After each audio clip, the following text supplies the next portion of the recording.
हरिओम. सगळ्यांचं आपल्या गीतेच्या साप्ताहिक अभ्यास वर्गामध्ये स्वागत. पाचव्या अध्यायाच्या प्रस्तावनेला आपण गेल्या वेळेला थोडीशी सुरुवात केली होती. पण प्रथम आपण प्रार्थना म्हणू आणि मग आजच्या पुढच्या निरूपणाकडे वळू.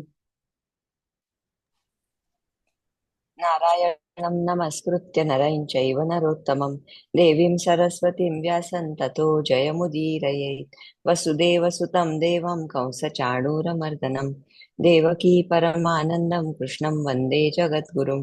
मूकं करोति वाचालं पङ्गुं लङ्घयते गिरिं यत्कृपातमहं वन्दे परमानन्दमाधवम्। हरिः ओम्। हरिओम. तर पाचव्या अध्यायाचं नाव आपण बघितलं होतं कर्मसन्यास योग, आणि त्या नावाचं आपण हे बघितलं होतं. ते नाव काय सांगतं, शीर्षकाचा अर्थ तर हातात कर्मयोग म्हणजे आचरणामध्ये कर्मयोग आणि अंतरात संन्यास म्हणजे पूर्णपणे कर्तव्य कर्म करण्यामध्ये बुडलेलं असणं अपेक्षित आहे. जणू काही असं वाटावं की किती आपण याच्यामध्ये इनग्रॉस्ड आहोत, कामामध्ये इनग्रॉस्ड असायचंच आहे, पण मनाने त्याच्यापासून अलिप्त राहायचंय. मनाने अलिप्त राहायचंय म्हणजे त्याच्या परिणामापासून अलिप्त राहायचंय. कर्म करतानाच्या सगळ्या स्टेप्स नीट करणं हे ओघानीच येतं, म्हणजे त्याच्याकडे दुर्लक्ष करून की त्याच्यापासून मी अलिप्त राहिले, मध्ये लक्ष दिलं नाही असं अपेक्षित नाहीये. कर्म करण्यातला प्रत्येक बारकावा हा सांभाळत त्याच्यामध्ये पूर्ण लक्ष देऊन, आणि हे परमेश्वराचंच काम आहे असं समजून ते काम करायचंय, पण त्यातल्या परिणामांशी अलिप्तपणा राखून त्याचं काय यश अपयश जे काही होईल त्याचा आपल्या मनावरती काहीही परिणाम न होऊ देता, म्हणजे मन शांत, जी स्थितप्रज्ञाची लक्षणं दुसऱ्या अध्यायात आपल्याला भगवंतांनी सांगितली, ती स्थिर बुद्धी आणि शांत मनाने पूर्ण लक्षपूर्वक काम करणं म्हणजे कर्मसन्यास. कर्मयोगातही आपण थोडंफार हेच सांगितलं होतं, पण आता आपण थोडं संन्यासाकडे चाललंय.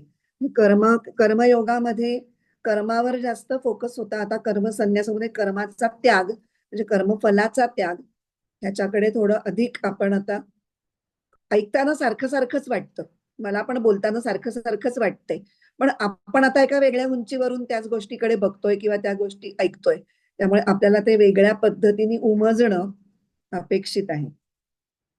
आणि दुसरा पण एक अर्थ बघितला होता आपण कर्मसन्यासाचा, की कर्म आधी आणि मग संन्यास.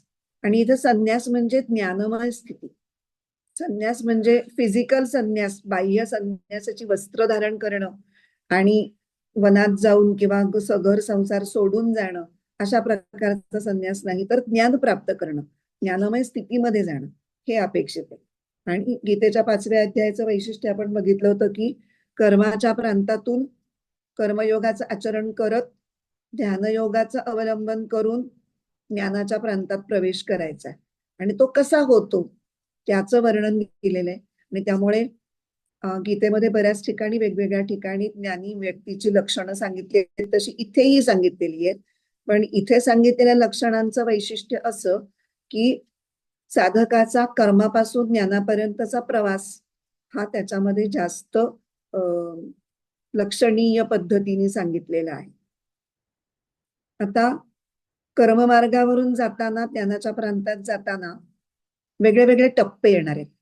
आता 3ऱ्या आणि 4थ्या अध्यायामध्ये कर्मावर कर्म योग्य पद्धतीने कसं करावं याच्या विविध पद्धती भगवंतांनी सांगितल्या.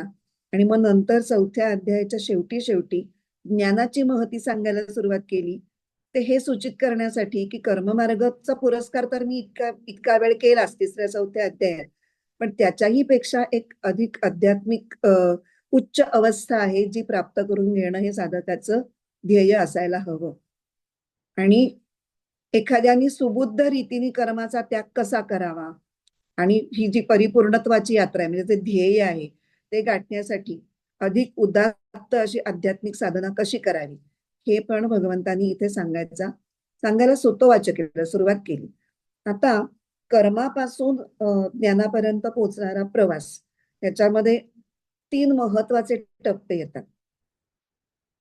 कर्मयोगाच्याही अलीकडचा जो टप्पा आहे सुरुवातीचा, तो आहे सकाम कर्मांचा, की काही लोक आहेत की जी तमोगुण प्रधान आहेत, म्हणजे आळशी आहेत, चालढकल करणारी आहेत, आजचं बघू उद्या किंवा जमेल तसं केलं, पटकन गुंडाळलं.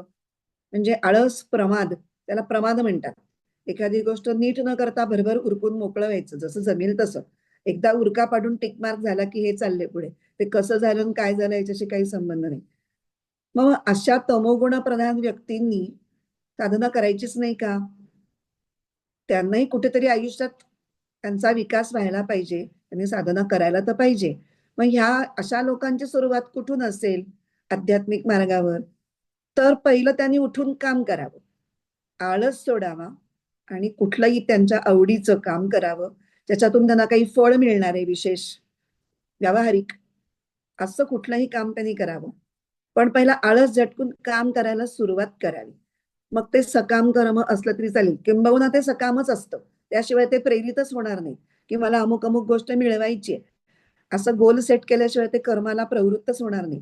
त्यामुळे त्यांची कामं, त्यांची जी कर्म असतील ती त्यांच्या अहंकेंद्रित वासनेतूनच उद्भवलेली असतील किंवा त्याच्या वासनेच्या जोरामुळेच ते काम करायला प्रवृत्त झालेले असतील. पण हरकत नाही. त्याच्यातनं काय साधेल तर तमोगुण कमी होईल आणि तमोगुणातून वर उठून ते रजोगुणाच्या पायरीपर्यंत पोचतील. हा पहिला टप्पा आहे, तो सकाम कर्मांचा आहे. मग आता तिथेच कायम राहायचंय का? तमोगुण गेला म्हणून छान छान वा, तिथंच नाही. आपल्याला पुढे सत्वगुणाचं टार्गेट पुढे दिलेलं आहे. मग तिथं रजोगुणापासून सत्वगुणापर्यंत पोहोचण्यासाठी काय करायचं? इथे निष्काम कर्म, म्हणजे जीच कर्म आहेत ते तुम्ही आतापर्यंत फक्त स्वतः, मी, माझे अगदी जवळचं कुटुंब, माझं घर, माझी सोसायटी, हे थोडं थोडं थोडं व्यापक करत नेण्याचा प्रयत्न करायचा, ज्याला व्यष्टी अहम समष्टी अहम मध्ये विलीन करणं, असं टेक्निकल त्याला एक फ्रेज आहे. की तुम्ही तुमच्या परिघाच्या बाहेर थोडं जा, किंवा तुमचा परिघच वाढवा. आणि हे कसं होईल? तर अनेक लोकांच्या वरती तुम्ही प्रेम करायला लागाल, त्यांच्याविषयी तुम्हाला करुणा वाटेल, त्यांच्याविषयी आदर वाटेल, सदिच्छेपोटी तुम्ही इतरांना मदत करायला जाल.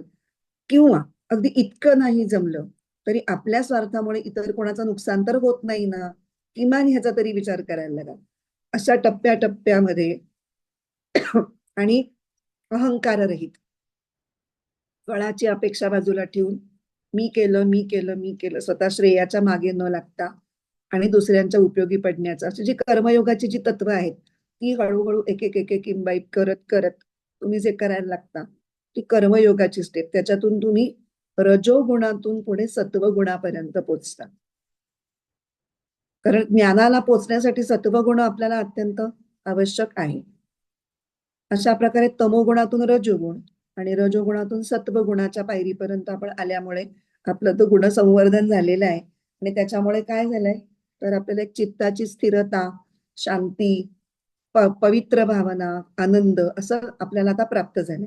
आणि त्याच्यामुळे चित्ताचं समत्व आपल्याला प्राप्त होतं. हे जेव्हा घडत जातं, त्या गोष्टी मिळवतो म्हणण्यापेक्षा त्या आपोआप साधत जातात, तिथपर्यंत आपल्याला त्या गोष्टी आपण सहजपणे मिळायला लागतात. आणि मग या समत्वामुळे ती व्यक्ती योग्य प्रकारे चिंतन करू शकते. जी शेवटची पायरी आहे, ध्यान. ध्यान म्हणजे मुळातलं चिंतन आणि मग नंतर निर्विचार अवस्था आणि परमात्म तत्वाची एकरूप होणं.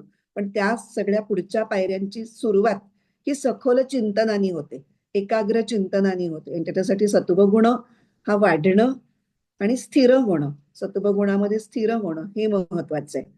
आणि मग जेव्हा सत्वगुणामध्ये तुम्ही स्थिर होता तेव्हा तुमच्या व्यक्तिमत्वाच्या मर्यादा तुम्ही ओलांडू शकता. आणि जे परमात्म तत्व आहे, जे अनंत आहे, सत्यम ज्ञानम अनंतम ब्रह्म अशी ब्रह्माची व्याख्या केली जाते, त्या अनंताचा अनुभव घ्यायची शक्ती तुमच्यामध्ये येते. तुम्ही त्याच्यासाठी जास्त जास्त पात्र होत जाता.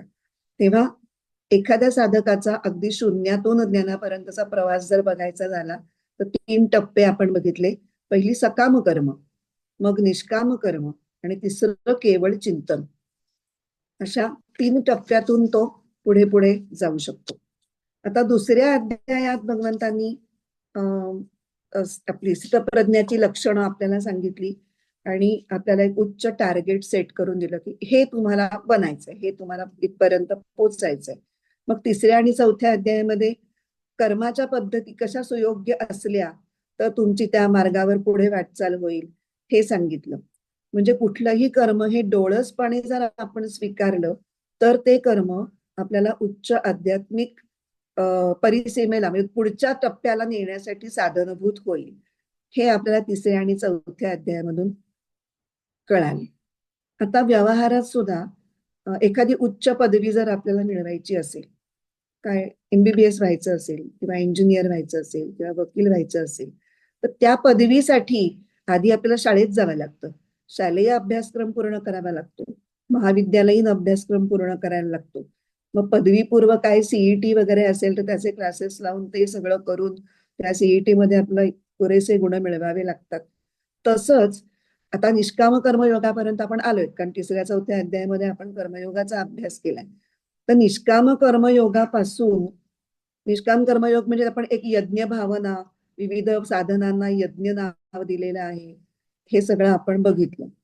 तर त्या यज्ञ भावनांनी जी कर्म आपण स्वीकारलेली आहेत, करायला सुरुवात केलेली आहे, त्याला ध्यान मार्गाची जोड दिल्याशिवाय आपण पुढच्या टप्प्याला पोहोचणार नाही. तिसऱ्या आणि चौथ्या अध्यायात यज्ञाबद्दल सविस्तर सांगितलंय आणि पुढच्या 6व्या अध्यायामध्ये ध्यान मार्गाचं सविस्तर विस्तृत विवेचन केलेलं आहे. आणि हा जो मध्ये आहे 5वा अध्याय, तो या दोघांना जोडणारा ब्रिज आहे. आपण मागच्या वेळेला बघितलं होतं, एका पुलाची कल्पना केली होती. कर्म मार्गापासून ज्ञान मार्गापर्यंत पोहोचवणारा हा ध्यान मार्गाचा पूल आहे. मग त्याच्यामध्ये संन्यासाचं खरं स्वरूप काय आहे किंवा कर्म संन्यास योग म्हणजे कुठल्या पद्धतीने आचरण करणं त्यांनी त्याच्यात अभिप्रेत आहे किंवा त्याचे परिणाम काय होतात.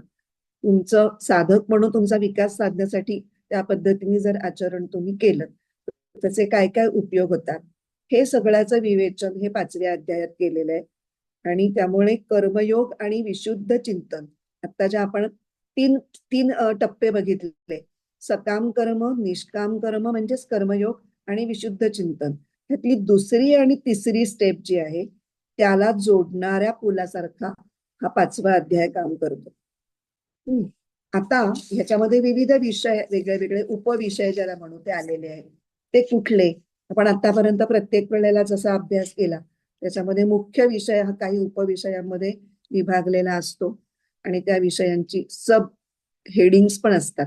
तसे ह्याच्यामध्ये एकंदर 29 श्लोक आहेत आणि ते 4 विभागांमध्ये त्याची वर्गवारी केलेली आहे. त्यातला पहिला विभाग जो आहे तो संन्यास आणि योग यांचा समन्वय, आणि ते श्लोक आहेत पहिले 1 ते 7, हा पहिला भाग आहे.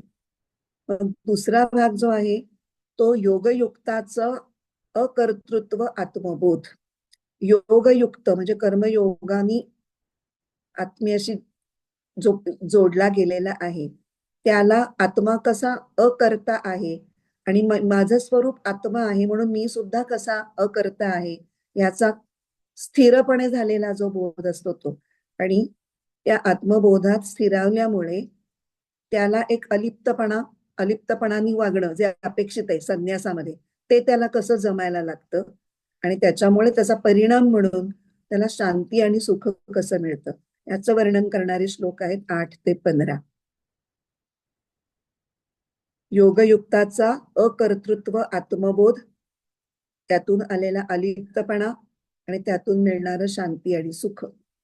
आता पुढचा विभाग आहे तिसरा, श्लोक क्रमांक 16 ते 26.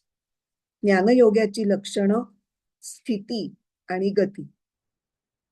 इथे सांगितलेली ज्ञानयोगाची लक्षणं थोडीशी वेगळी आहेत.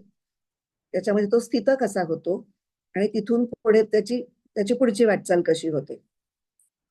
आणि मग शेवटचा विभाग जो अगदी छोटा आहे, 27, 28, 29 असे 3 श्लोक मिळून हा विभाग होतो.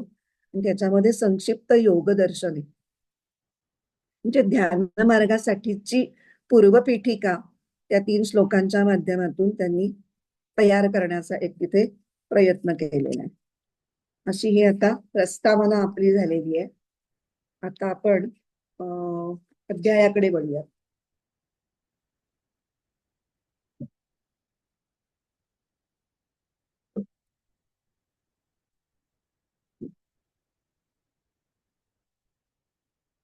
पहिला श्लोक. ओम श्री परमात्मने नमः. अथ पंचमोऽध्यायः. अर्जुन उवाच संन्यासं कर्मणां कृष्ण पुनर्योगै च शंससि यच्छ्रेय एतयोरेकं तन्मे ब्रूहि सुनिश्चितम्. अर्जुन म्हणाला, कृष्णा संन्यास कर्मांचा तसा योगही सांगसी, दोहोत जे बरे एक सांगते मज निश्चित.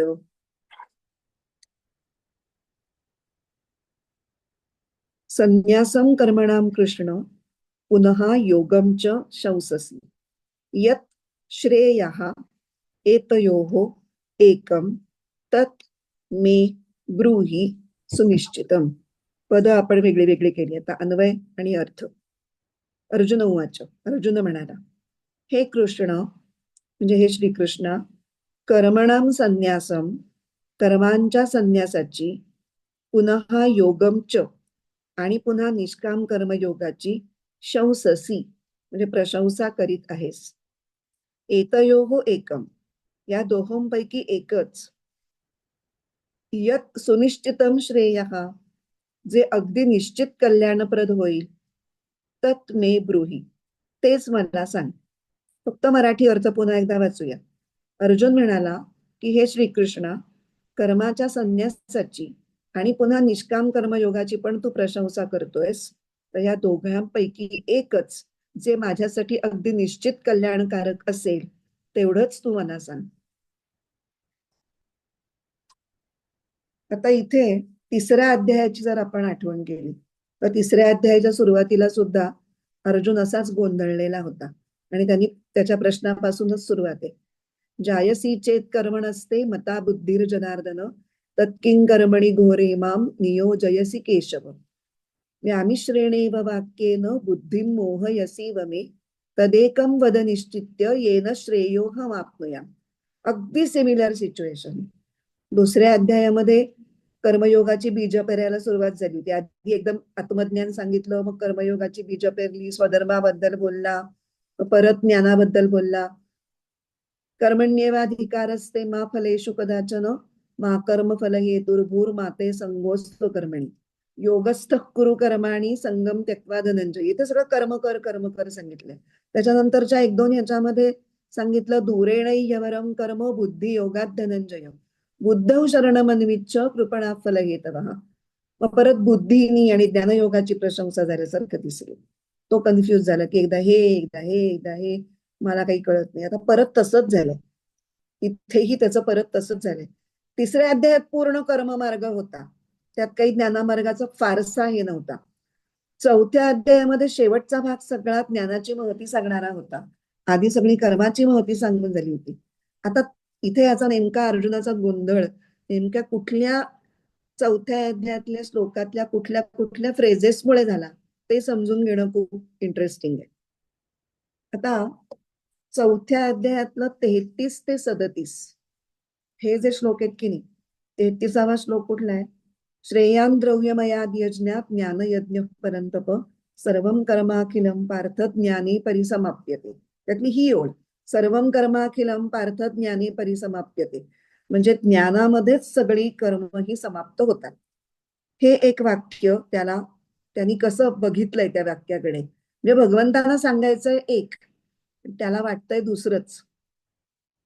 त्याच्यानंतर 37वा श्लोक कुठला आहे, जो शेवटचा आहे तो, ज्ञानाग्नी सर्व कर्माणी भस्मसात कुरुते तथा. तर 33 ते 37 या श्लोकांमध्ये त्यांनी जे सांगितलंय त्याच्यावरून अर्जुनाला असं वाटतंय की सगळ्या कर्मांचा आणि पदार्थांचा साक्षात त्याग करायला भगवंत सांगतायत. कारण तत्वदर्शी ज्ञानी महापुरुषाकडे तू जा आणि मग त्याची सेवा कर, त्याला प्रणिपात करून विनम्रतेने त्याला परिप्रश्न म्हणजे त्याला जिज्ञासूपणाने त्याला प्रश्न विचार, त्याच्याकडून समजून घे. हे सगळं सांगितल्यामुळे म्हणजे ही ज्ञान मिळवण्याची एक प्रचलित प्रणाली, त्याची त्यांनी एक माहिती दिली त्याच्यामध्ये. आणि मग चौथ्या अध्यायाच्या 34व्या श्लोकात म्हणले तद्विधी, ते तू कर. तत्विधी म्हणजे ती आज्ञा दिल्यासारखी त्याला वाटली की मला हे करायला सांगितलंय, तू जा आता गुरु शोध, त्याच्याकडे जा, त्याची सेवा कर. तर आणि हे जर करायचं असेल, गुरुकडे जायचं असेल आणि ज्ञानप्राप्ती करून घ्यायची असेल, तर हातातलं कर्तव्य कर्म करणं शक्य नाही. त्याचं कर्तव्य कर्म युद्ध होतं. युद्ध सोडल्याशिवाय तो काही तिकडे जाऊ शकला नसता. गुरुकडे जाऊन गुरुची सेवा वगैरे करणं ही त्याच्याशिवाय शक्य नव्हतं. तेव्हा अर्थातच युद्ध आपण सोडू शकतो.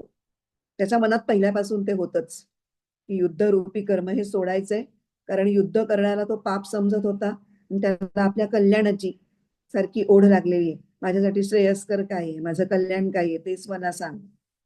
दुसऱ्या अध्यायापासून आपण हे दोनदा तीनदा ऐकलेलं आहे की माझं कल्याण कशात आहे तेवढंच सांग मला.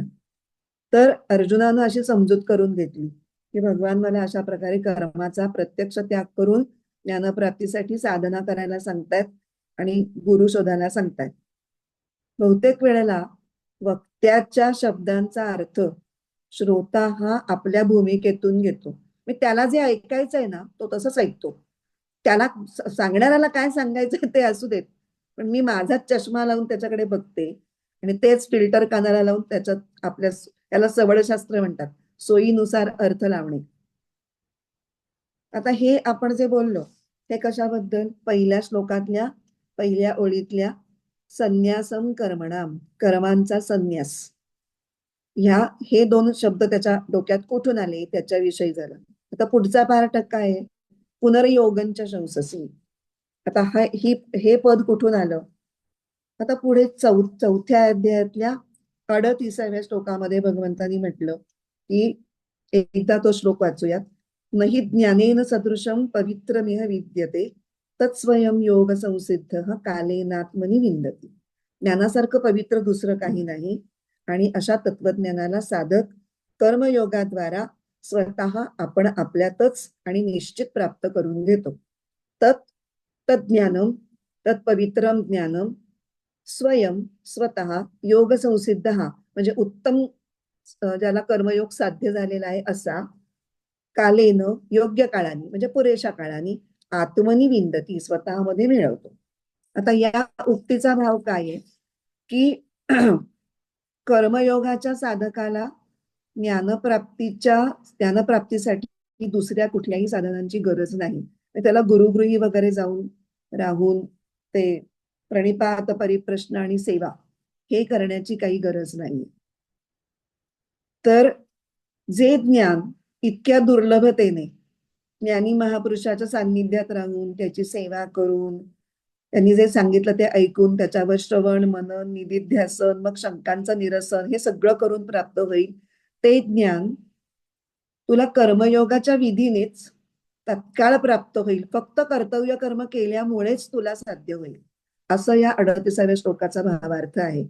आणि त्यामुळे या ठिकाणी ज्ञानप्राप्तीसाठी कर्मयोगाची विशेष प्रशंसा केलेली आपल्याला आढळते. त्यामुळे आता काय झालं, कॉन्ट्राडिक्शन निर्माण झालं. चौथ्या अध्यायाच्या 33व्या श्लोकामध्ये ज्ञानप्राप्तीच्या प्रचलित प्रणालीची प्रशंसा अर्जुनाने ऐकली. मग 34व्या श्लोकामध्ये विद्धी या पदाने आपल्याला तेच करायला सांगितलंय. गुरुगृही जाऊन ज्ञानप्राप्तीसाठी एकांतात राहून साधना करायला सांगितलीय असं त्याला वाटलं. मग पुन्हा पुढे पुढे सांगत आल्यानंतर चौथ्या श्लोकाच्या 38व्या श्लोकामध्ये त्याच्यानंतर 41व्या श्लोकामध्ये योगसन्यस्त कर्माणं ज्ञान संचिन्न संशयम आत्मवंतम न कर्माणी निबध्नन्ति धनंजय.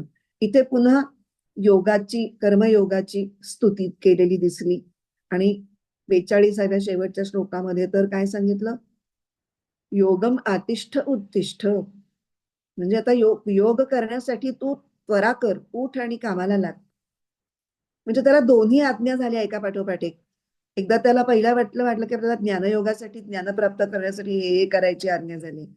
त्याच्यातून तो त्या माइंडसेट मधून बाहेर पडतोय तोपर्यंत त्याला आज्ञा झाली की योगम आतिष्ठ उत्तिष्ठ म्हणजे कर्मयोग कर. त्यामुळे ज्ञानयोग आणि कर्मयोग दोन्हीच्या आज्ञा झाल्यानंतर आता मी काय करू असा त्याचा गोंधळ निर्माण झालाय. पण त्याला निर्णय करता येत नाही की नेमकं काय करावं. म्हणून तो आता म्हणतो की आता श्रीकृष्ण त्याचा मित्रच आहे, त्यामुळे अजून तो मित्र या भूमिकेमध्येच आहे की तूच सांग बाबा आता हे याच्यातलं मी काय करू. काय श्लोक आहे, तन्मे ब्रूहि सुनिश्चितम, माझ्यासाठी काय योग्य आहे ते तू मला सांग. इथे माझ्यासाठी हे वेगळं सांगायची खरं म्हणजे काय गरज होती असं आपल्याला वाटू शकतं. आता श्रीकृष्ण हा अर्जुनालाच सांगतोय, अजून कोणालाच सांगत नाहीये. मग मी हे सांगण्यासाठी म्हणजे मी म्हणजे मला, माझ्यासाठी काय आवश्यक आहे हे म्हणण्याची काय गरज. तर कसं आहे की जरी गीता ही अर्जुनालाच सांगितली जात असली तरी ती अर्जुनाच्या निमित्ताने बऱ्याच जणांसाठी आहे. आणि असं जनरल जनरल नको सांगू, स्पेसिफिक सांग, जस्ट फॉर मी, असा त्याचा भाव आहे. बरोबर, असं सर्वसाधारणपणे असं करावं वगैरे असं नको, तू हे कर असंच मला हवंय, असा त्याचा आग्रह आहे. आता हे सांगताना किंवा हा प्रश्न विचारताना त्याची भूमिका कशी आहे की निष्काम कर्मयोग आणि कर्मसन्यास हे जीवन जगण्याचे दोन स्वतंत्र इंडिपेंडंट असे मार्ग आहेत आणि त्याच्यातनं आपल्याला एक निवडायचं आहे असं त्याला वाटून तो हे बोलतोय की हे करू का ते करू. पण प्रत्यक्षात काय आहे तर ते वेगळे वेगळे मार्ग नसून ते एका मागोमाग एक आचरण्याचे मार्ग आहेत. म्हणजे एकाच मार्गाचे दोन वेगळे टप्पे, एक सुरुवातीचा एक पुढचा. त्यामुळे ते जसे वाटतात तसे टोटली एक या दिशेला जातो एक त्या दिशेला जातो असे नाहीच आहेत. तेच तेच पुढे तर दुसऱ्या दुसऱ्या श्लोकामध्ये तेच सांगणार आहेत भगवंत. तर हा मुद्दा स्पष्ट करणं हे सुद्धा 5व्या अध्यायाचं मुख्य कर्म आहे, मुख्य ध्येय आहे किंवा काम आहे की संन्यास, कर्मांचा संन्यास आणि कर्मयोग ही दोन वेगवेगळ्या डायरेक्शन्सला जाणाऱ्या दोन वेगवेगळ्या गोष्टी नाहीत. ही गोष्ट या श्लोकामधल्या शंससी या पदातून आपल्याला दिसते. ती कशी दिसते ते बघूयात. शंसा, शंससी या क्रियापदामध्ये शंस धातू आहे, म्हणजे थोडं स्तुती वाक्य बोलणे. शंससी म्हणजे सांगत आहेस, साधं नाही, थोडं कौतुकाने सांगत आहेस असं. पण प्रशंसा नाही. प्रशंसा हा शब्द आपल्या या श्लोकामध्ये वापरलेला नाहीये. प्रशंसा म्हणजे प्रकर्षाने केलेली विशेष अशी स्तुती. तर कृष्ण कर्मत्यागाची पण प्रशंसा करत नाहीये आणि कर्मयोगाची तर त्याहून प्रशंसा करत नाही. दोन्हीची प्रशंसा, तो फक्त दोन्हीच्या गोष्टी, दोन्हीची इन्फॉर्मेशन देतोय. कर्मत्यागामध्ये असं असं असतं, कर्मयोगामध्ये असं असं असतं. पण त्या वरवर दिसताना परस्पर विरोधी गोष्टी दिसत आहेत म्हणून अर्जुन गोंधळात पडलाय. पण कृष्ण तर दोघींपैकी कुणाचीच का प्रशंसा करत नाही. कशी प्रशंसा करणार, कारण गच्ची आहे आणि गच्चीवर जायला एक जिना आहे. त्या जिन्याच्या पहिल्या पायरीची प्रशंसा करायची का शेवटच्या पायरीची प्रशंसा करायची. शेवटच्या पायरीनंतर एकदम गच्चीत जाणार आहेस म्हणून तू एकदम शेवटच्या पायरीवरच जा असं पण म्हणू शकत नाही. आणि पहिली पायरी चढल्याशिवाय तू जिना चढायला सुरुवात करत नाहीस, मग त्याच ती पायरी छान आहे तिथेच बस असंही म्हणता येत नाहीये. शेवटी पहिली पायरी जितकी महत्वाची आहे तितकीच शेवटची पायरी पण महत्वाची आहे. तो एक मार्ग आहे. त्यामुळे तो त्यातल्या पहिल्या पायरीला म्हणजे कर्मयोगाच्या पायरीला किंवा ज्ञानयोगाच्या पायरीला तो प्रशंसाही करत नाही कुणाची, दोन्ही पायऱ्यांची, किंवा त्याला गौणही मानत.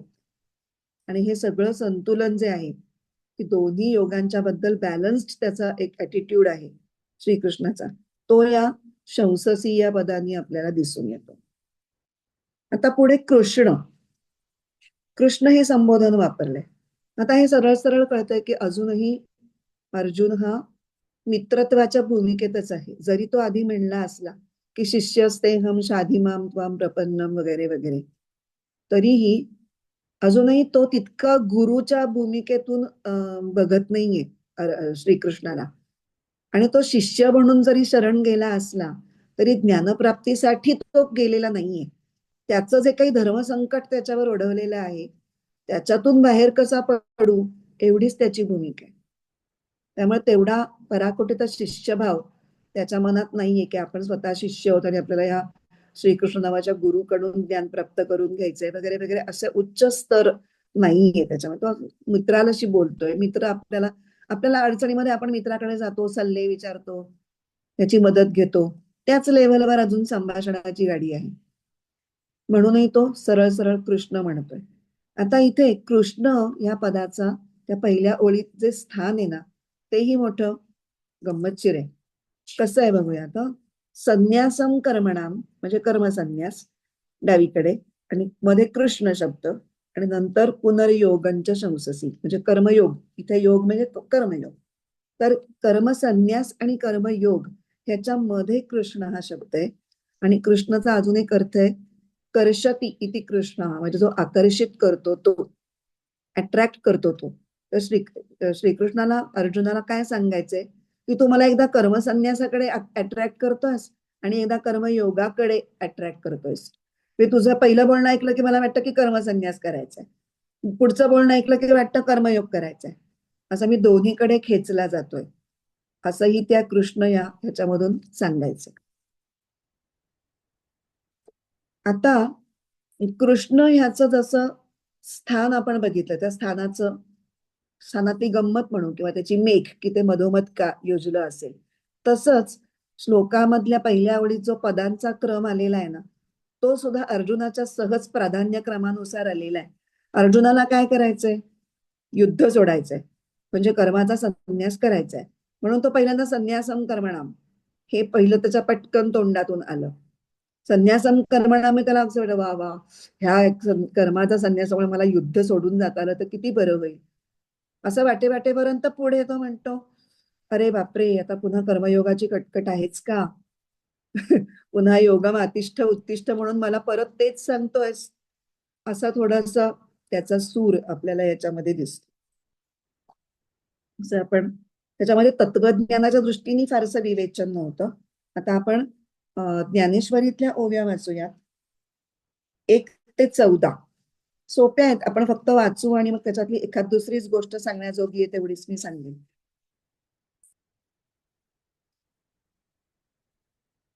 चौथ्या अध्यायाच्या शेवटीच्या बऱ्याच ओव्या होत्या, तेव्हा मी म्हटलं होतं की त्याच्यातल्या एक पहिल्या 4-5च ओव्या त्या 42व्या श्लोकाच्या डायरेक्ट संबंधित आहेत आणि पुढच्या ज्या ओव्या आहेत त्या 5व्या अध्यायाची प्रस्तावना, 4थ्या अध्यायाचा उपसंहार, पण एकतर त्या खूप आहेत आणि त्याच्यामध्ये तत्वज्ञानाच्या दृष्टीने फार काही असं एक्सप्लेन करण्याजोगं नाही.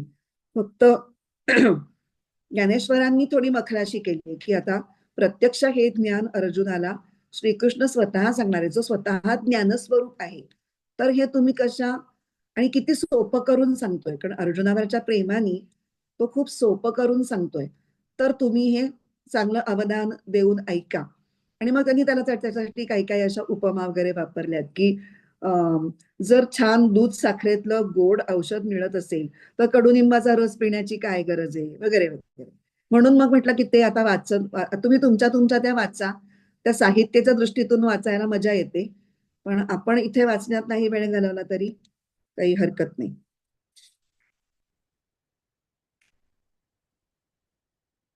मग पार्थो श्रीकृष्णा ते म्हणे, हा हो हे कैसे तुमचे बोलणे, एक होय तरी अंतःकरणे विचारूये. आता श्रीकृष्ण आणि अर्जुन यांच्यामधला संवाद रूपात गीता आहे, पण त्या संवादातले जे मधले भराव आहेत ना भावनांचे, ते ज्ञानेश्वरीतून आपल्याला जास्त एन्जॉय करता येतात. इथे उपनिषदांची एक शैली कशी, ज्यांनी कुणी उपनिषद वाचली असतील तर हा ह्याला म्हणाला, तो त्यांनी त्याला उत्तर दिलं, असं सुद्धा काही नाहीये तिथे शब्द. आपण समजून घ्यायचं की आता नचिकेत बोलायला लागलाय, आता यमधर्माचं त्याला उत्तर देत आहे. त्याच्यापेक्षा थोडं गीतेमध्ये बरं आहे की अर्जुन उवाच श्री भगवान उवाच. आता कळतं तिथं अर्जुन विचारतोय, भगवान उत्तर देत आहेत, पण जास्त संवादाची त्याच्यात त्यांनी लांबण लावली नाहीये. पटपट मुद्द्याला धरून सगळे श्लोक आहेत. आणि ज्ञानेश्वरांनी ते 2 मित्र एकमेकांशी संवाद करत असताना काय काय घडलं असेल अशी कल्पना करून त्याच्यामध्ये थोडे भावनिक गोष्टी मिसळल्यात, त्या साहित्याच्या अंगाने वाचायला मजा येते. कारण आपण सारखं तत्वज्ञान गीता अख्खी तत्वज्ञानावरतीच आधारित आहे. ते थोडंसं रुक्ष होतं, त्याला थोडी भावनेची जोड दिली की थोडं रसाळपणा ज्ञानेश्वरीमुळे येतो. मग आता काय म्हणतायत, मग पार्थो श्रीकृष्ण ते म्हणे, मग अर्जुन श्रीकृष्णांना म्हणाला, देवा तुमचे हे असे कसे हो बोलणे, एक गोष्ट तुम्ही निश्चयाने सांगितली असती तर तिचा आमच्या मनाला विचार तरी करता आला असता. आता ते हे जे आहे ना, हा हो हे कैसे तुमचे बोलणे, ह्याच्यातून त्याच्या मनातला जो उद्वेग आहे अर्जुनाच्या मनातला, की किती कन्फ्युज करताय बाबा तुम्ही, हे त्याच्यात छान मांडलं गेलंय. हा हो हे कैसे तुमचे बोलणे, एक होय तरी अंतःकरणे, एक काहीतरी बोलाल तर मला विचार तरी करता येईल ना, एकदा हे एकदा ते. मागा सकळ कर्माचा संन्यासू, तुम्हीची निरोपीला होता बहु असू, तरी कर्मयोगी केवी अतिरसू पोखी तसा पुढती. मागे सर्व कर्माचा संन्यास करावा म्हणून तुम्हीच बहुत प्रकारे सांगितले, मग पुढे या कर्मयोगाचा मोठ्या आवडीने पुरस्कार करता, हे कसे? ऐसे व्यर्थ हे बोलता आम्हा नेणतयांच्या चित्ता, आपुलिये चाडे श्री अनंता उमजू नोही. असं दुटप्पी भाषण केल्यामुळे आम्हा अज्ञांच्या बुद्धीला जसा पाहिजे तसा उलगडा होत नाही. ऐके एकसारा ते बोधीजे तरी एकनिष्ठची बोलीजे, हे आणि की काय सांगीजे तुम्हा प्रती. असे पहा देवा, जर एका तत्वसिद्धांताचा उपदेश करणे असेल तर त्याविषयीचे आपले भाषणही त्यास धरून निश्चित असले पाहिजे, डळमळीत असता कामा नये. हे मी तुम्हाला सांगायला पाहिजे का? तरी याचे लागी तुमते म्या राऊळासी विनविले होते, जे हा परमार्थू ध्वनी ते न बोलावा. म्हणून तुम्हा सद्गुरूंना मी आरंभीच विनवले होते की परमार्थाचा उपदेश गूढपणाने करू नका, जनरलाइज्ड करू नका. परी मागील असो देवा, आता प्रस्तुती उकलू देखावा, सांगे दोहो माझी बरवा मार्गू कवण. पण जाऊ दे, आता ते मागचं जाऊ दे. आता तरी या गोष्टीचा उघड उलगडा करा आणि कर्मसन्यास आणि कर्मयोग या दोहोंमध्ये असा अधिक चांगला मार्ग कोणता की जो शेवटपर्यंत ते 2 ओव्यांचं मिळून लिहिलेलं आहे. जो परिणामींचा निर्वाळा अचुंबितू ये फळा आणि अनुष्ठिता प्रांजळा सावी याची. या दोहोंमध्ये असा अधिक चांगला मार्ग कोणता की जो शेवटपर्यंत टिकून अचूक फळ देईल आणि जो आचरण्यासही स्पष्ट व सोपा होईल, ते मला सांगा. त्याला जरा सोपं सोपं हवंय. आता ते सोपं हवंय ह्याच्यासाठी ज्ञानेश्वरांनी फारच गंमतशीर उपमा इथे मांडलेली आहे.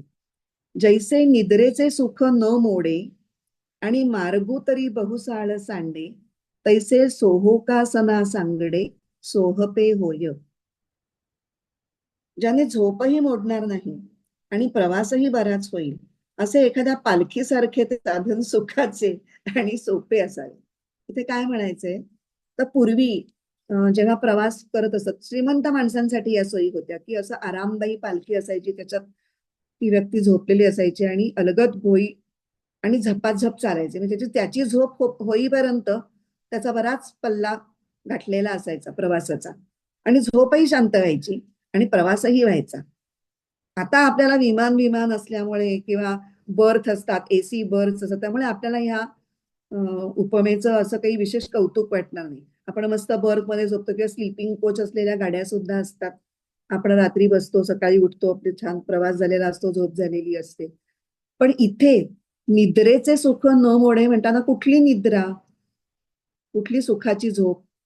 तर संसारातल्या आकर्षणामध्ये अज्ञानाने रमणं ही सुखाची झोप. आणि ती न मोडता प्रवास कुठला व्हायला हवाय? तो मात्र ज्ञानमार्गावरचा व्हायला हवाय. म्हणजे एखाद्या सर्वसाधारण माणसाची ज्ञानप्राप्तीबद्दलची जी काही भूमिका असते की फार कष्ट नकोत पण ज्ञान तर हवंय. म्हणजे इकडचं पण हवंय, इकडचं पण हवंय असं. तर असं थोडस सोपा मार्ग, सुलभ, फार कॉम्प्रोमाइज न करता असं अर्जुन मागतो. येणे अर्जुनाचे मी बोले, देवो मनी रिझले, मग होईल ऐके म्हणितले संतोषोनिया. आता खरं तर आपल्याला असं वाटू शकतं की जरा अर्जुन जास्तच लाडात आलाय बरं, हे काय, हे असं काय म्हणायचं. पण त्याचा मैत्रीचा अधिकार आहे. तो तेवढ्या लाडानी, लढीवाळपणे आणि हक्कानी, सलगीनी श्रीकृष्णाशी बोलू शकतो. आणि एखादी आई जशी आपल्या लाडात आलेल्या मुलांकडे कौतुकाने बघते, किती ग माझा सोन्या, काही पण विचारतो, म्हणजे तो माझा आहे ना, त्यामुळे त्यांनी काही विचारलं तरी त्याला माफ आहे. तसं अर्जुनाच्या बोलण्याची एकीकडे गंमत वाटतेय श्रीकृष्णाला, पण तो त्याच्यावर रागवत नाहीये किंवा काय हे असं काही पण विचारतोयस वगैरे असं ना म्हणता, तो प्रेमाने सांगतोय, बर बर सांगतो सांगतो तुला काय, तुला जसं हवं तसं सांगतो. मग होईल ऐके म्हणितले संतोषोनिया. त्याला पुढे उपमा दिलीये की अर्जुनाच्या ह्या लढीवाळपणाला किंवा थोड्या बालिशपणाला आपण असं म्हणू, श्रीकृष्ण असं कसे काय सामोरे जातात किंवा असा कसा रिस्पॉन्स देत आहेत.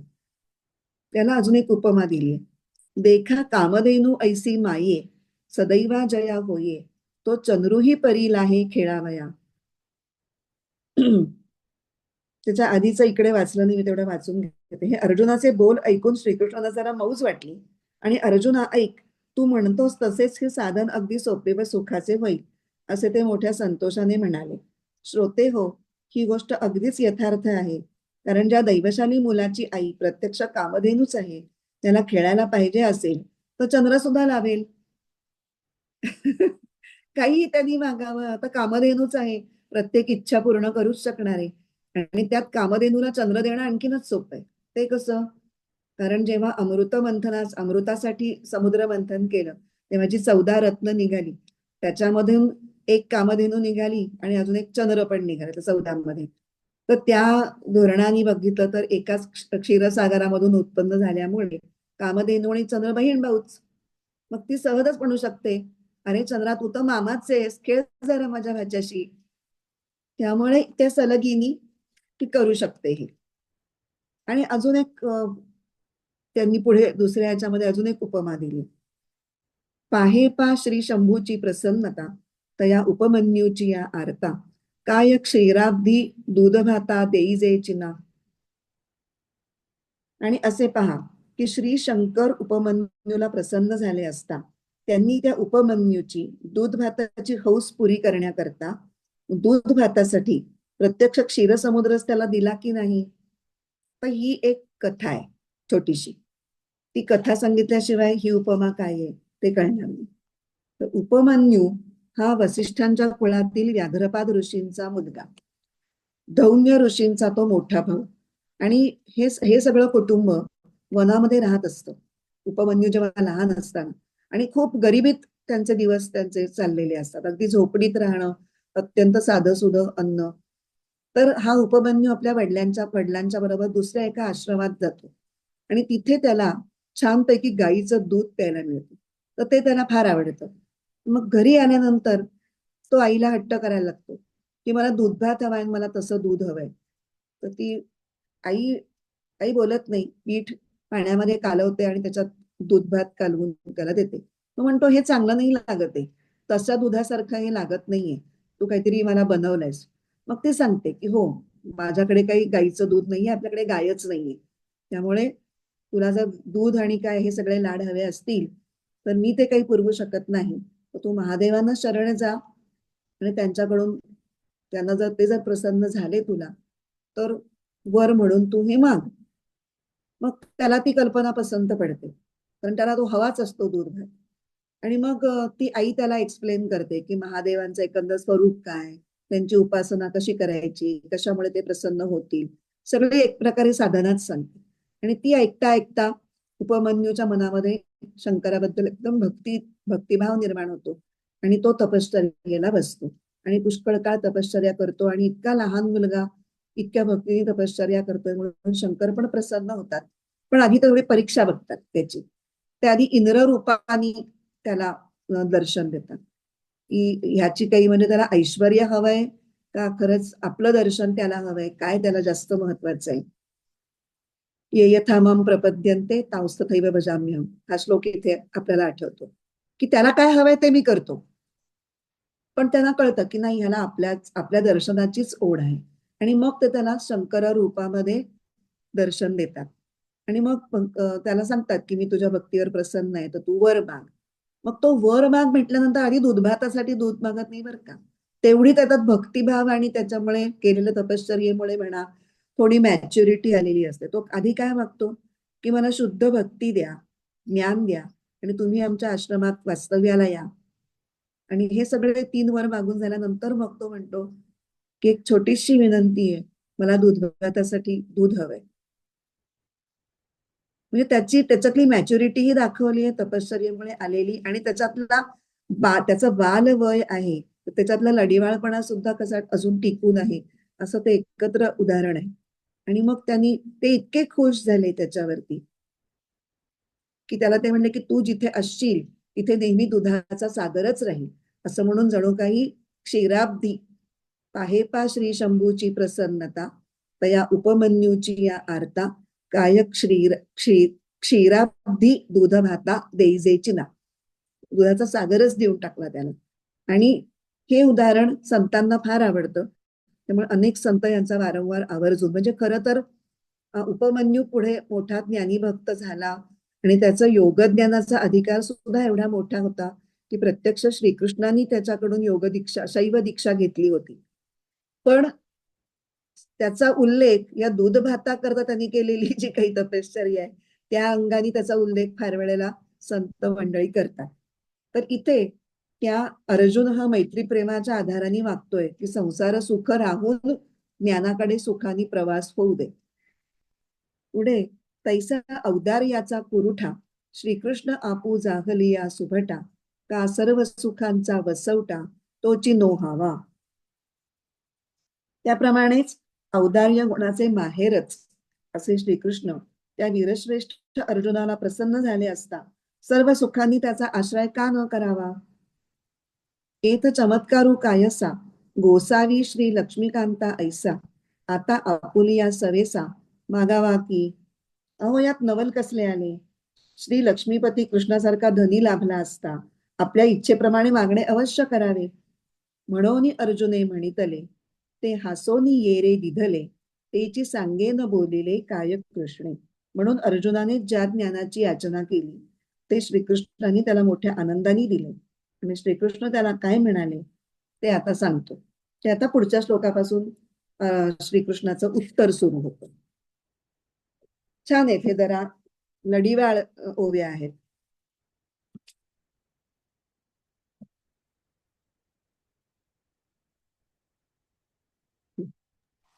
पुढचा वाचू. हो, पुढचा. श्री भगवानुवाच संन्यासः कर्मयोगश्च निःश्रेयसकरावुभौ तयोस्तु कर्मसन्न्यासात् कर्मयोगो विशिष्यते. श्री भगवान म्हणाले योग संन्यास हे दोन्ही मोक्ष साधक सारखे विशेषची परी योग संन्यासाहूनी मानिला. संन्यास हा कर्मयोगः च निःश्रेयस करौ उभौ तयो होतु कर्मसन्न्यासात् कर्मयोगः विशिष्यते. संन्यास हा कर्मयोगः च कर्माचा संन्यास व निष्काम कर्मयोग उभौ हे दोन्हीही निःश्रेयस करौ परम कल्याणकारी आहेत.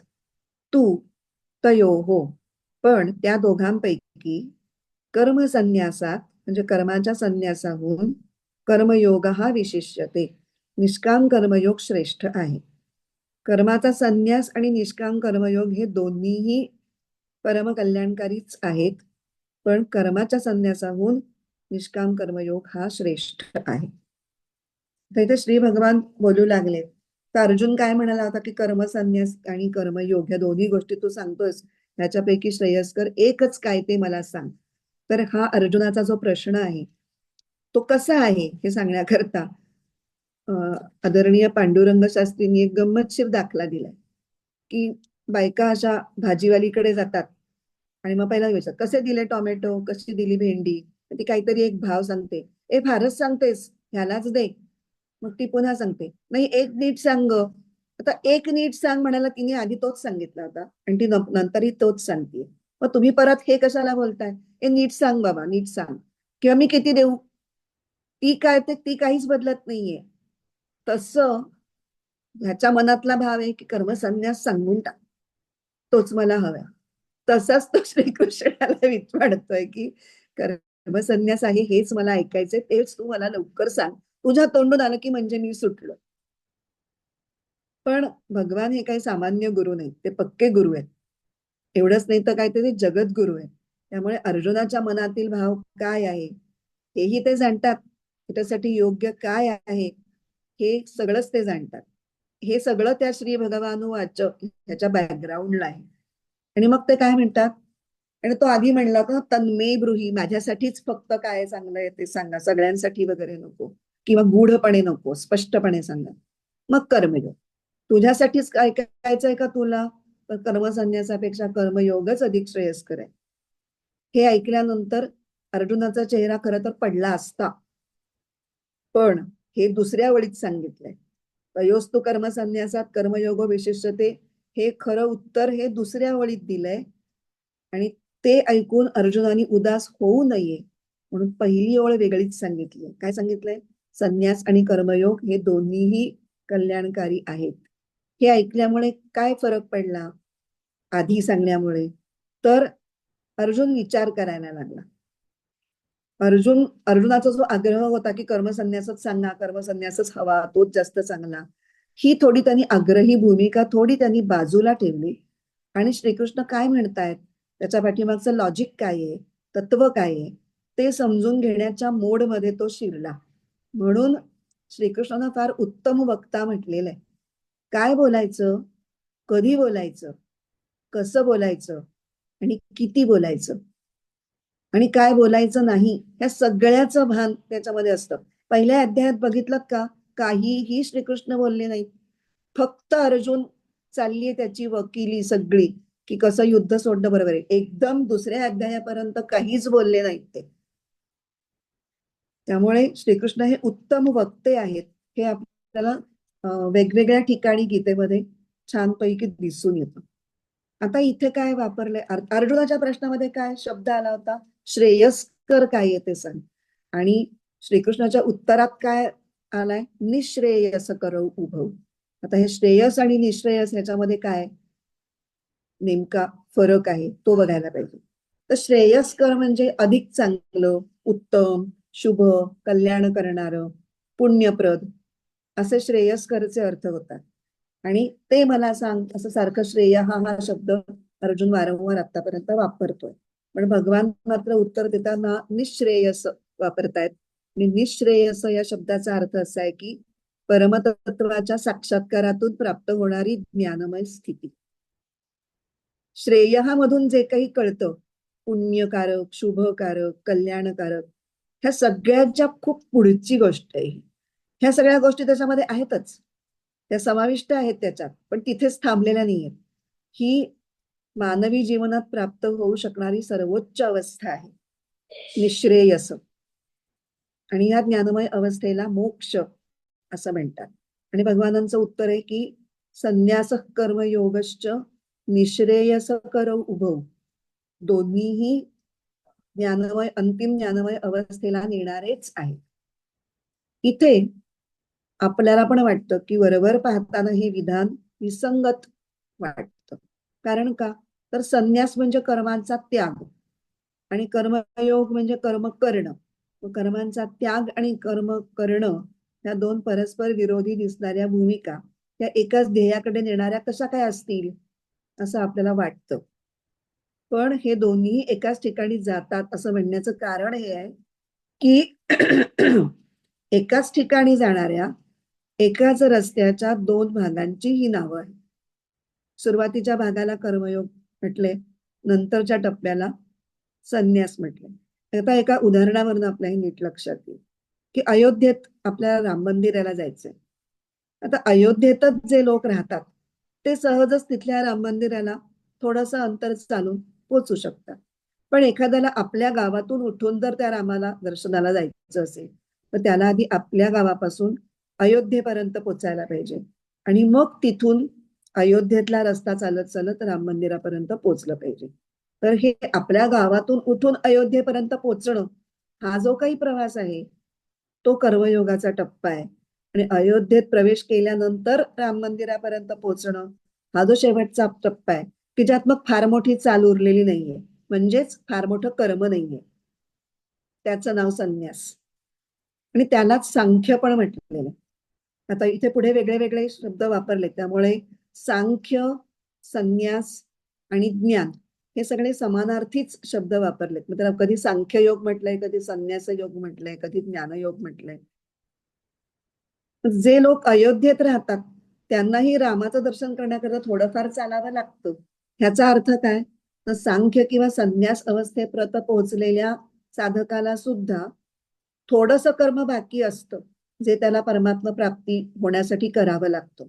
पण जो लांबून येतोय त्याची दिशा जर रामाची असेल तर तोच रस्ता त्याला अयोध्येपर्यंत आणि तिथून रामापर्यंत घेऊन जाणार. म्हणजे त्याचा रस्ताही निश्रेयस कराकडेच घेऊन जाणार आहे. हाही रस्ता रामाकडेच जाणार आहे, तोही रस्ता रामाकडेच नेणारा आहे.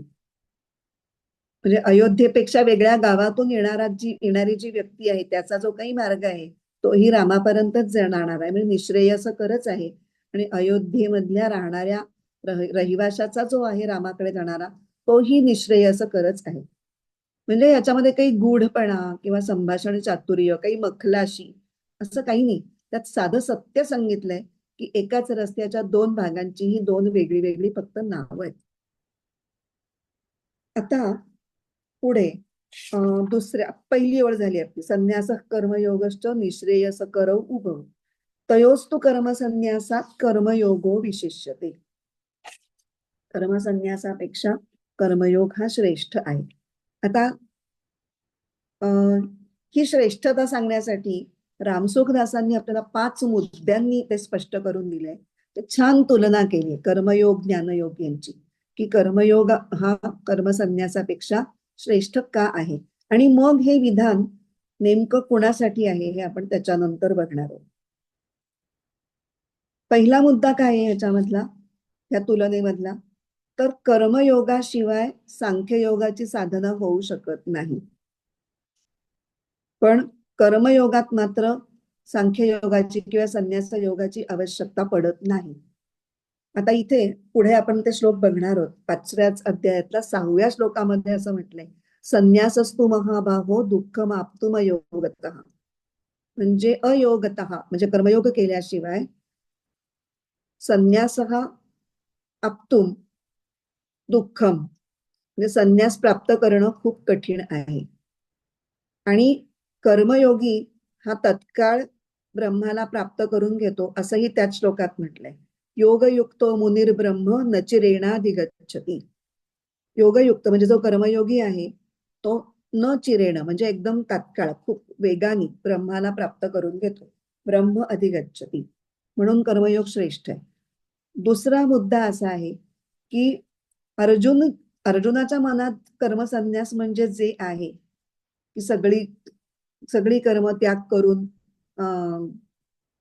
गुरूंच्या घरी जाऊन राहणं वगैरे वगैरे, तर त्या प्रकारचा कर्मसन्यास हा एका विशिष्ट परिस्थितीमध्येच केला जाऊ शकतो की जिथे आधी तत्वज्ञ आणि ज्ञानी महापुरुष मिळाला पाहिजे. तो आधी आपल्याला कळला पाहिजे, आपण त्याला ओळखलं पाहिजे की हाच माझा गुरु आहे म्हणून. त्याच्यानंतर त्यांनी तुम्हाला स्वीकारलं पाहिजे, त्याच्यावर तुमची श्रद्धा बसली पाहिजे, मग तुम्हाला त्याच्या घरी जाऊन राहायला जमलं पाहिजे, मग पुढे त्याची सेवा, म्हणजे बऱ्याच गोष्टी आहेत जरतारीच्या. आणि अशी परिस्थिती ही प्रत्येकाला प्राप्त होणं पॉसिबलच आहे असं काही सांगता येत नाही.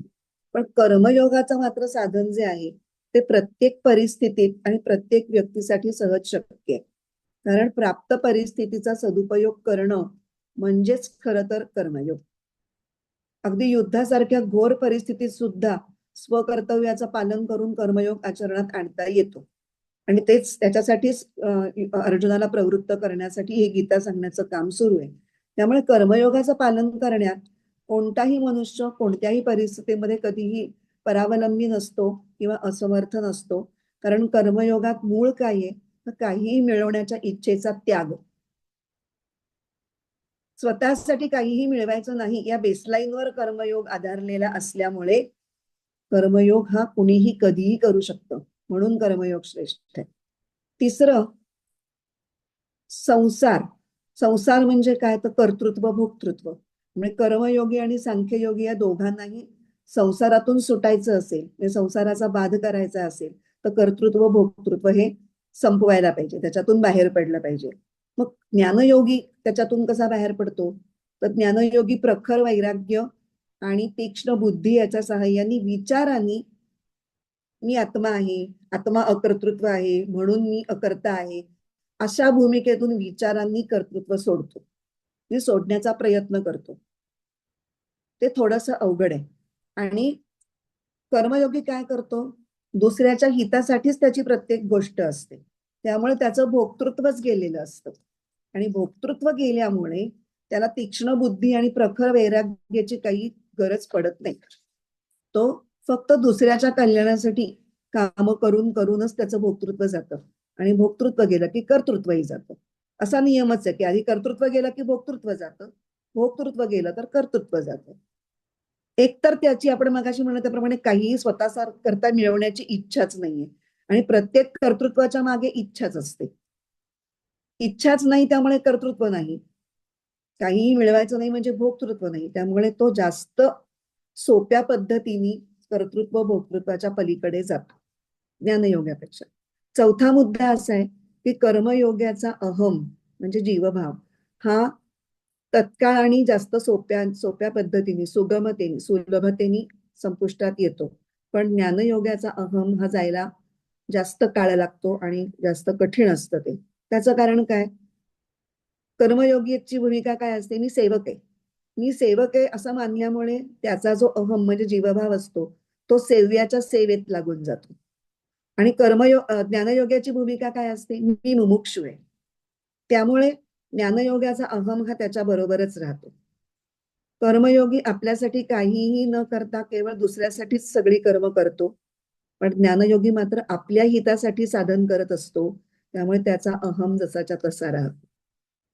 म्हणजे हे जर तुलना बघितली तर ज्ञानयोगी हा फक्त स्वतःसाठी उपयोगी असतो आणि कर्मयोगी हा स्वतःबरोबरच इतरांसाठीही संपूर्ण संसारासाठीच उपयोगी असतो. म्हणून कर्मयोग आणि कर्मयोगी हे श्रेष्ठ.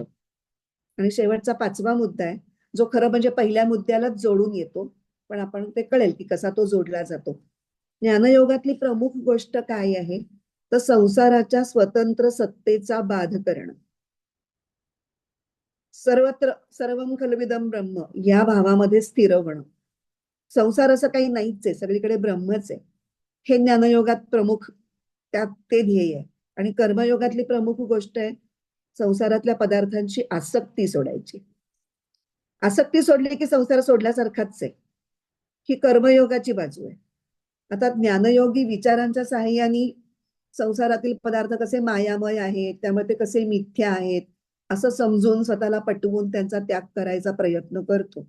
पण व्यवहारामध्ये काही वेळेला त्या पदार्थांची स्वतंत्र सत्ताच त्याला प्रतीला येते.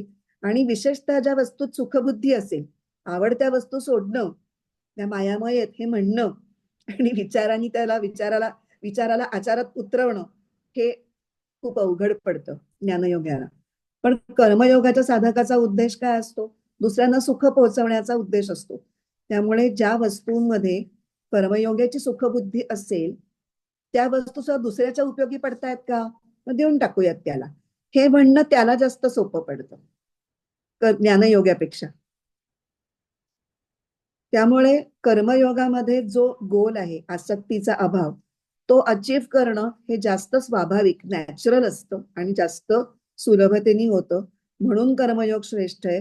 आणि याच कारणास्तव कर्मयोगाच्या सरावामुळे आसक्ती नष्ट केल्याशिवाय पुढे सांख्ययोगाचं साधन होऊ शकत नाही. कारण मूळ पदार्थात प्रॉब्लेम नसतो.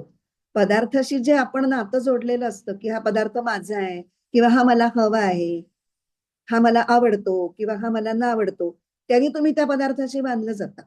ती आसक्तीच तुटली की तो पदार्थ नाहीये हे म्हणणं, हा जो पुढची स्टेप आहे की तो पदार्थ मायामय आहे हे म्हणणं तुम्हाला त्याच्यानंतर म्हणणं सोपं जातं. तुमची आसक्तीच नाहीये ना तिथे. आसक्ती असलेल्या गोष्टीची ही गोष्ट खोटी आहे हे म्हणणं खूप अवघड पडतं. म्हणून कर्मयोग आधी आणि संन्यासयोग नंतर. कर्मयोग केल्याशिवाय संन्यासयोग साधत नाही असं जे पहिला मुद्दा सांगितलाय तो पहिला आणि पाचवा मुद्दा हा जवळपास एकसारखाच आहे. थोडंसं विवेचन राहिलंय आपलं, पण आपण इथे थांबूयात आता. मला हा हा फक्त तुलना ही पूर्ण करायची होती आज.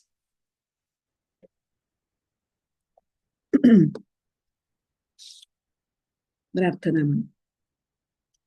ओम पूर्णमद पूर्णमिदं पूर्णात् पूर्णमुदच्यते पूर्णस्य पूर्णमादाय पूर्णमेवावशिष्यते.